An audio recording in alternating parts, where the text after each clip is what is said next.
मी रामचंद्र गोडके, राहणार कंदलगाव. माझी गाडी ई परमिट गाडी आहे आणि भाड्या वाजतो. मी सोलापूरवरून मोहोळला जात असताना मोहोळला गेलतो आणि तिथून कंदलगावला येत असताना 12:30 वाजता गाडीमध्ये समोर बोनटमध्ये एकदम धूर निघालं आणि मी खाली उतरून बघतो तर एकदम बोनट उघडले की डायरेक्ट जाळ अंगावरती आलं आणि मी जरा विझवण्याचा प्रयत्न केलो आणि आजूबाजूला पाण्याचं काय स्रोत आहे का बघता गाडीने पूर्ण 10 मिनटात पेट घेतली आणि तेवढ्यात मी फायर ब्रिगेडला कॉल केलो सोलापूरला. ते फायर ब्रिगेडवाले म्हणले की 2 तास लागेल यायला.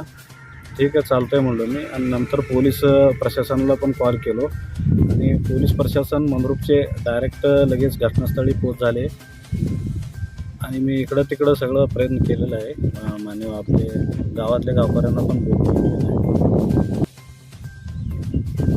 तोपर्यंत यश आलं नाही. गाडी 80% जळून खाक झालं आणि CNGमुळं कोण जवळ आलेलं नाही. त्यासाठी अर्धा किलोमीटरवरतीच सगळे गावकरी थांबून घेतले. सदर घटनेमध्ये कोणालाही दुखापत झालेली नाही.